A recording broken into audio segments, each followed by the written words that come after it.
Chegamos agora à altura da revista de imprensa. Esta manhã é nosso convidado António Goxa Soares, professor universitário. Ele lançou recentemente o livro A Maratona de Nova Iorque, crónica de um corredor acidental. Já vamos olhar para o livro. Muito bom dia, bem-vindo. Para já, vemos os jornais, estão lidos genericamente, e começa por destacar o tema de capa do jornal I, uma tesoura, cortes. É disto que se fala muito ultimamente no país e é também por aqui que quero começar. Exato, eu começaria pelo I, porque o I traz-nos esta notícia que o Governo vai cortar entre 1.000 a 1.500 freguesias.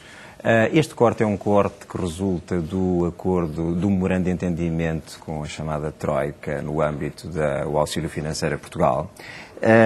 Neste aspecto estava previsto que houvesse uma redução significativa, quer do número de municípios, quer do número de freguesias. O que o I vem dizer é que o Governo, afinal, pretende fazer uma reestruturação administrativa onde só reduziria o número de freguesias. E isto é, de facto, um dado que nos leva a questionar. Bom, se não começamos já a descarrilar no programa da Troika. Deixe-me só recordar que a Grécia, o ano passado, quando fez um idêntico memorando de entendimento, o primeiro memorando de entendimento com a Troika, a Grécia comprometeu-se a fazer uma redução de municípios e reduziu. A Grécia tinha cerca de 1.000 municípios e atualmente tem 300. Portanto, eles que fizeram um drástico corte de municípios no âmbito de uma redução também muito séria da despesa pública de 5%, passado um ano ainda estão nesta situação. Se nós começamos a encontrar aqui vias de escape, eu não sei daqui onde é que nós estaremos daqui a um ano. Já vê então esta notícia como um mau sinal, sinal de que o Governo poderá não estar a fazer tudo o que devia. Isto é um sinal que o Governo depois começa a fazer cedências aos interesses instalados. Os interesses instalados são, como se sabe, os autarcas locais, os presidentes de Câmara, que são uma das grandes bases de sustentação eleitoral dos partidos, e isso é, de facto, enfim, um dos problemas que nós temos no funcionamento do nosso sistema democrático.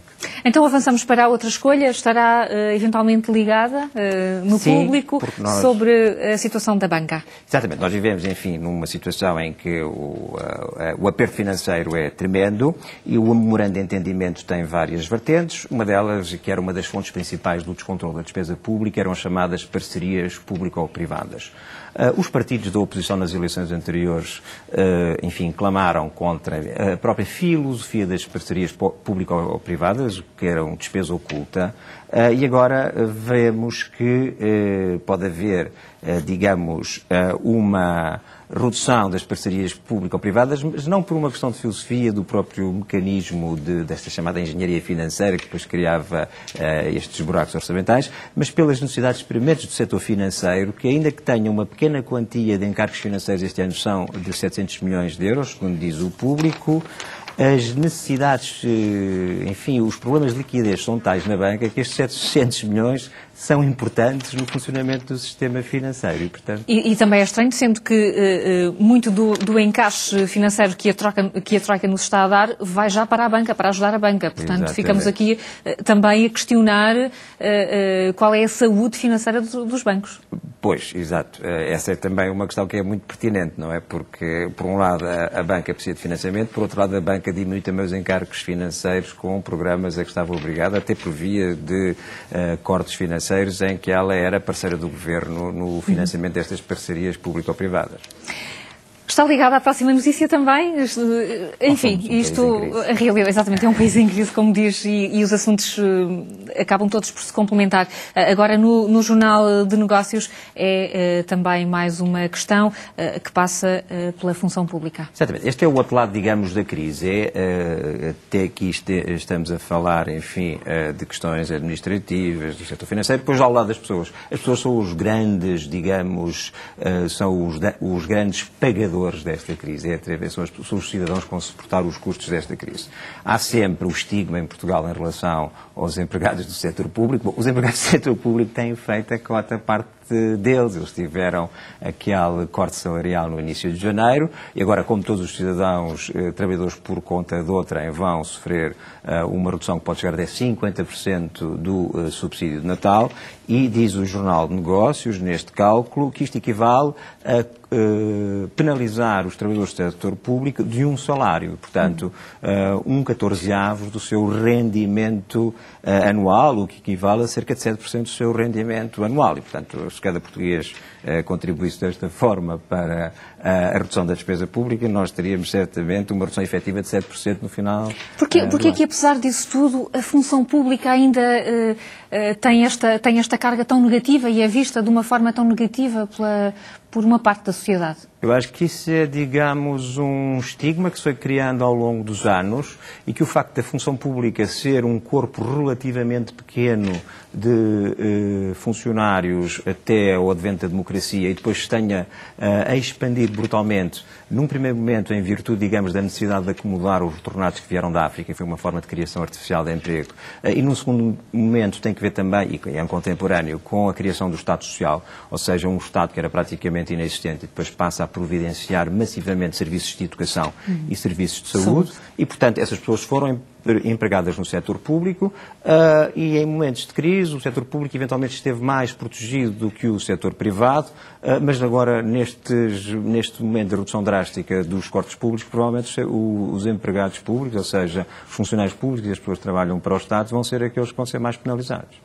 E, portanto, já não são essa classe privilegiada, como estava a contar que era. Aliás, teme-se que haja um êxodo dos quadros do setor público para o setor privado. O setor privado passa a ser mais apetecível. Será tendencialmente, mas eu acho que em Portugal nada é muito apetecível neste momento. Eu não estou a ver nenhum setor que esteja a ter, digamos, uma performance super positiva, onde alguém pretenda trabalhar em qualquer setor. Vamos continuar. Falamos de crise, falamos muito da Grécia. Nunca Portugal olhou tanto para a Grécia, não foi? Exatamente. E a questão mantém-se. Quem está pior? Exatamente. Será que vamos seguir o exemplo da Grécia? Nós em Portugal sempre tivemos esta coisa, desde que entramos para a Comunidade Europeia, que estávamos melhor que a Grécia. Depois, a certa altura, ultrapassámos a Grécia no PNB e, ao nível de outros indicadores, conseguimos superar a Grécia. Portanto, nós não estaríamos completamente na cauda. Mas com o alargamento vieram uns países que ainda estavam piores que nós. Agora, em relação à crise, porque é a periferia da Europa que está em crise, a Grécia, toda a gente em Portugal tem ideia, nós não queremos ser como a Grécia, mas aparece o professor Nouriel Roubini, que é um economista famoso, a economia é uma ciência muito, enfim, complexa, mas onde se diz que os economistas acertam um pouco. E o professor Roubini foi dos poucos que acertou e previu o deflagrar do crash financeiro de 2007-2008. Ele vem dizer que a situação de Portugal é quase pior que a Grécia, não em termos do descontrole da despesa pública, mas em termos de uma outra dimensão que está também em causa nestes acordos do memorando de entendimento com o FMI, que é o recuperar da competitividade da economia portuguesa, que nos permitirá relançar o crescimento e sair deste buraco. O que ele diz é que a nossa economia é menos competitiva do que a grega, porque a grega tem alguns setores em que a Grécia é líder mundial, como por exemplo o setor da construção naval, e que emprega muita gente e que permite, enfim, dar outra sustentação ao crescimento da Grécia. Portanto, ele vem, para além do turismo, onde a Grécia é uma meta mundial do turismo e não se compara com Portugal, tem uma atividade turística, mas não tem muito valor acrescentado. E, portanto, é esse aspecto que o professor Roubini vem dizer, enfim, não embandeiremos em arco, e sobretudo cá em Portugal nós não devemos embandeirar em arco, porque nós damos por adquirido que somos melhores do que a Grécia. Isso está longe de ser verdade. Fica essa a matéria para reflexão. Avancemos agora para o Diário de Notícias. Nem sempre os jornais portugueses olham para a atualidade internacional, dando-lhe destaque de primeira página. O DN faz isto agora com as eleições na Tailândia e com uma mulher no poder. Exatamente. Também destaca este assunto. Vamos abandonar Portugal, porque o panorama é muito deprimente. E vamos para a Tailândia. Vamos com uma boa notícia. Uma boa notícia é vamos olhar para o mundo, vamos olhar para um país que se fala menos e vamos olhar pelas boas razões. Ou seja, na Tailândia houve eleições. A Tailândia tem tido um passado recente conturbado em termos do seu processo político e o partido da oposição venceu as eleições e, sobretudo, o partido da oposição é liderado por uma mulher e, portanto, ela será a primeira-ministra, o que é uma boa notícia num mundo em que são os homens que normalmente costumam dominar os mais altos cargos políticos, uma mulher jovem e, portanto, é uma esperança também que bonita também, há que dizer. Bonita, exatamente.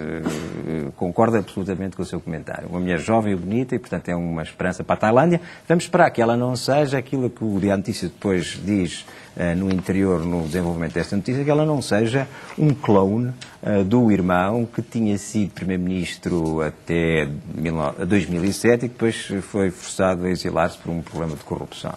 Esperemos então que não, para que esta notícia continue a ser uma boa notícia.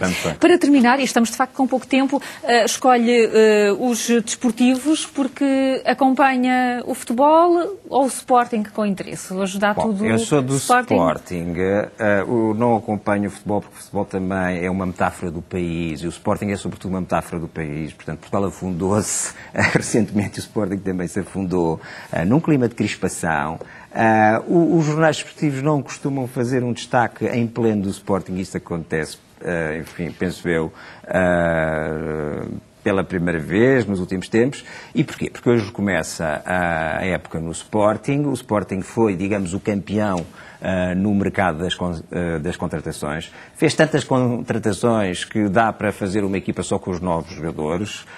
Isso, enfim, vem animar este entusiasmo sportinguista no princípio da época, mas eu receio que se passe aqui alguma coisa que o Tommaso da Lampedusa dizia no seu famoso romance Il Gattopardo, que é preciso que tudo mude para que tudo fique na mesma. E esse é o meu receio profundo. Do Sporting e da metáfora. Exato. Começa por falar. António Augusto Soares, temos tão pouco tempo, mas tem aqui um livro, A Maratona de Nova Iorque, Crónica de um Corredor Acidental. Explicavam que isto é um livro autobiográfico? Bom, isto é um livro que relata uma experiência que eu fiz, com um objetivo que eu me lancei a mim próprio há cerca de 2 anos, que era, enfim, do nada querer correr a maratona, e porque queria correr a maratona, não queria fazer uma maratona qualquer, queria fazer a maratona que tem mais, digamos, logo a de Nova Iorque, reputação. E então isso à medida que fui estabelecendo esse objetivo, fui tomando umas pequenas notas, numa espécie de diário, e depois essa experiência foi-se desenvolvendo, eu fui correndo mais, e necessariamente fui correndo mais, e acabei por ter a ocasião do ano passado de fazer a Maratona Nova Iorque, porque aquilo é um sorteio, não é fácil ser sorteado. Fui sorteado e preparei-me para fazer essa prova, fui escrevendo e dou conta disso e da experiência de correr a Maratona Nova Iorque. Dá conta da preparação para a maratona, de como começou a preparar-se? Foi sozinho? Fui sozinho. Fui correr sozinho, vem amigos comigo. Mas o treino também foi, toda a preparação que fez para a maratona foi... ou teve a ajuda de algum profissional? Exato. Eu comecei, quando fui correr a maratona na Nova Iorque, primeiro experimentei correr aqui em Lisboa e aí corri com uns amigos que também aceitaram fazer esse desafio. E depois, quando fui aceito fazer a maratona de Nova Iorque, pedi auxílio a um professor de atletismo que me fez o professor Pedro Rocha, que fez um plano de treino e que me seguia assim à distância, trocávamos e-mails semanalmente e eu ia fazendo aquilo que ele indicava. E foi bom, estamos mesmo a terminar, mas foi uma boa sensação percorrer as ruas de Nova Iorque? Foi uma experiência magnífica, eu acho que é das experiências mais gratificantes que eu tive em toda a minha vida. E pode ser que seja um estímulo para quem gosta de correr ou quer começar a correr. Eu espero que sim. António Augusto Soares, muito obrigada por ter vindo aqui à revista de imprensa desta manhã de segunda-feira. Vamos voltar às 11 com uma síntese da atualidade e depois com a opinião pública. Até já.